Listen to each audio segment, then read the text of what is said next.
Saieve Al Sabah here at Ronin Pro Wrestling in South Florida at Broward College South Gym in Pembroke Pines, making a good name for himself here. It's been about 2 years that you've been in the business. Absolutely. Tell us how you got started in pro wrestling. I got started in pro wrestling. Been a big fan my entire life. I watched it my entire life. I was just intrigued with the athleticism, the storytelling, and I thought it was a great platform for me not only to express myself, but to inspire others. And I heard a podcast with Dudley. Prior to that, it was a WrestleMania 30 weekend, and I had seen the Cure for Connor. It was a special, and it really inspired me to get up off my butt. And I saw Ultimate Warrior. He made a promo about chasing your dream, and one day that there'll be a warrior out there, and that the people will accept that warrior, and that warrior will come out into the light. So I moved down from Florida. I quit my job. I moved down from New York down to Florida, and I just gave it my all, and here we are today. You mentioned about Devon. Right. So then that's how you end up going to Team 3D Academy in Kissimmee near Orlando? Yep, Team 3D Academy. I heard the podcast. He said, put $1,000 down and come chase your dream. And I was working. I was working an office job, 9 to 5, and I felt that it was my dream and my destiny to actually do that. So I gave up everything. I moved down, and I just started training with the Team 3D, which is a fountain of knowledge that it's priceless. And I remain humble, and I just continue to wrestle and give it my all. What was it like when you first went down there and just training? Because you haven't never seen that side of it before. How tough was it? What thoughts were there about it? It was tough. The first thing I did was I walked up to Bubba Ray and I was like, "Hey, these are my ideas," and he was like, "Oh, these are ideas?" Well, he's not the nicest guy, even though he's a good guy. He's a good guy. He's a tough guy. He's a tough guy, and I'm not a big fan of discipline, but I love what discipline creates. And they made me. It was like boot camp. It was hard, but I knew I wanted it, and there was no way out. And it was funny because we talk about the warrior aspect. There's a man by the name of Dan Carr who had the ideology that warriors find a way, and that was destiny within itself, that I was going to get out and make a name for myself. And use this platform to humbly educate the world and humbly educate myself. So it was very hard, but the knowledge that I received, and it not only humbled me, I'm already a humble person, but it made me just want to humbly change the world. You are Mr. Humble, by the way. That's a very good adjective for you, is being humble. Thank you. From New York, did you play sports growing up? Yeah, I did a little bit of everything. I played basketball, football, parkour, BMX, I skateboarded. Parkour and free running is the same, but it's a little bit different. I did acrobats a little bit, and I boxed. My father wanted me to box, so I boxed. And I did amateur wrestling as well. So all that, and being like a competitive person, put me in a perfect platform, because wrestling is really competitive. It really, really is. Backstage and in front of the live crowd. Oh, the backstage, yeah, that's something you're learning time with that. Oh my gosh! But you mentioned all the sports you were involved in. Right. Some of those must have helped you in the transition to pro wrestling, even though it is different. Did some of those do that for you? Absolutely. Just being an explosive person, but also being calculated. Knowing how to use your body at the right time. Having the hand-eye coordination, being able to move, and different, the movements in wrestling are so different from any other sport, because you have to prepare to be hit, and not only prepare to be hit, but when you're at your hardest, you have to be able to give it back, because the person on the other side of the ring is not going to be like, "Oh, you're hurt, well, I feel sorry for you." No, you got to give it your all, no matter if you're winded, if there's a tooth knocked out, if you got a busted eye, if your leg is hurt, you got to keep on going. And I think it's back to that Team 3D discipline where warriors find a way.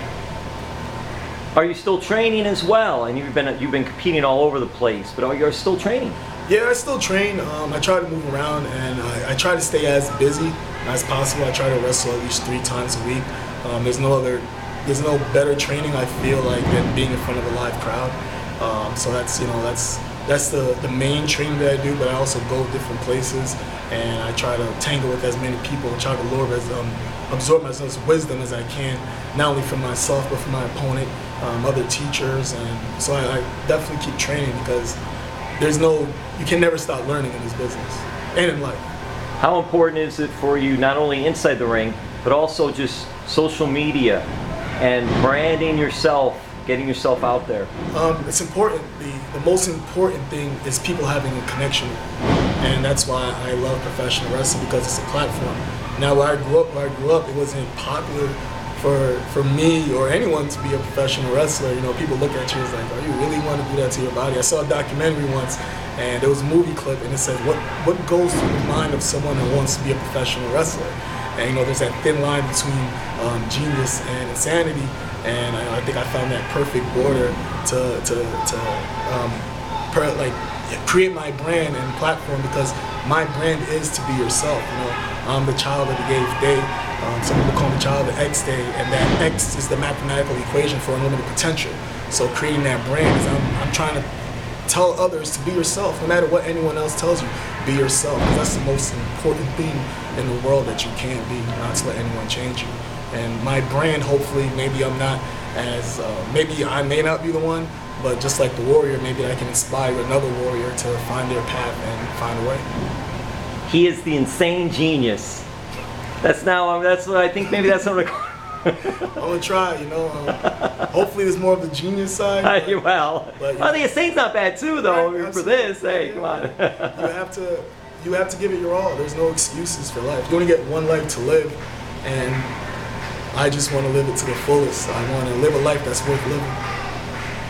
Tell us about just your character, your ring attire, and what inspired that for you.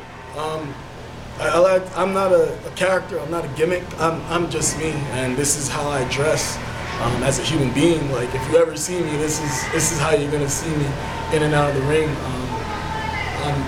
I'm just getting a wide shot too, so no, go keep talking. I genuinely, humbly, maybe it's a humble brag, but I love who I am, and I don't want anyone to change me. I was just inspired by myself, but inspired by other great people as well.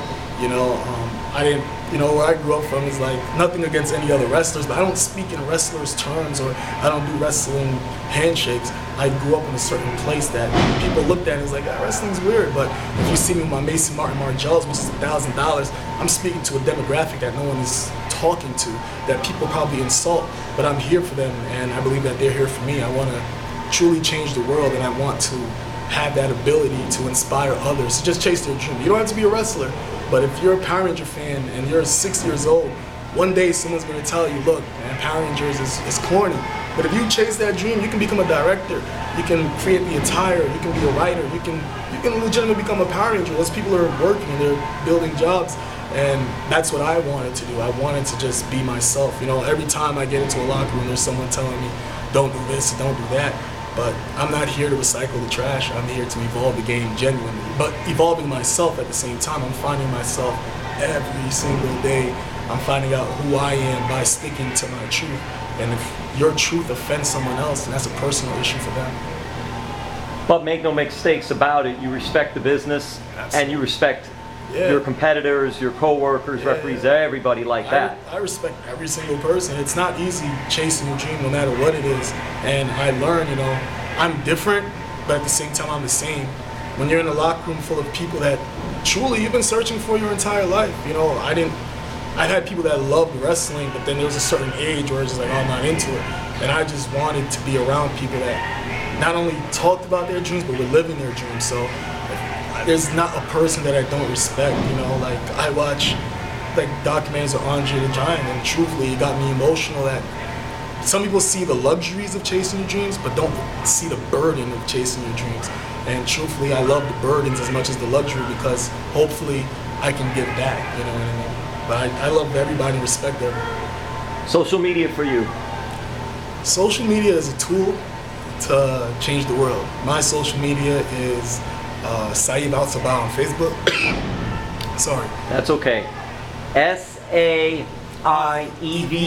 space AL space SABAH On Instagram, it's XThDay, XTH Day, and it's the same on Twitter. Thank you so much. Thank you. The honor is humbly mine.